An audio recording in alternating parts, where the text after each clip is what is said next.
અમરેલીના સાવરકુંડલા તાલુકાના ખડકાડા ગામ ખાતે રહેતા દંપતી રસોઈનું કામ કરી અને પરિવારનું ગુજરાન ચલાવતા હતા.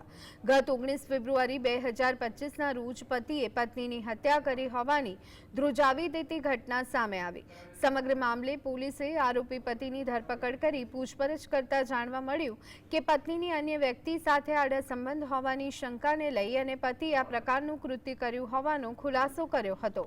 જિલ્લાના લીલિયા તાલુકાના પૂંજાપાદર ગામના વતની પરેશ ઉર્ફે કાના નિમાવત અને તેમના પત્ની આશાબેન 4 બાળકો સાથે સાવરકુંડલા તાલુકાના ખડકાડા ગામે છેલ્લા 2 વર્ષથી પટેલ સમાજને ત્યાં ભોજનાલયમાં રસોઈ બનાવવાનું કામ કરતા હતા. પરેશને તેની પત્ની આશા પર છેલ્લા ઘણા સમયથી આડા સંબંધો અને ચારિત્ર્યની શંકા હતી, જેને લઈ અને તેમના વચ્ચે અવારનવાર હળવી બોલાચાલી પણ થતી હતી. તેમજ પત્ની મોબાઈલમાં અન્ય વ્યક્તિ સાથે વાત કરતી હોવાની પરેશને શંકા હતી. આ શંકાને લઈ અને પોલીસે પતિને જ પત્નીની હત્યા કરી નાખી. પોલીસે સમગ્ર મામલે વધુ તપાસ હાથ ધરી છે.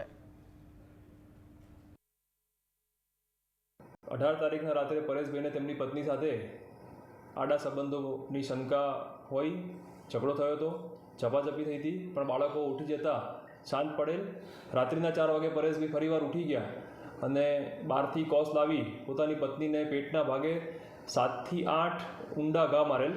આવા મરણતોલ માર મારતા આશાબેનનું મૃત્યુ થયેલ, જેથી સાવરકુંડલા રૂરલ પોલીસ સ્ટેશનમાં મર્ડરનો ગુનો દાખલ કરવામાં આવેલ છે.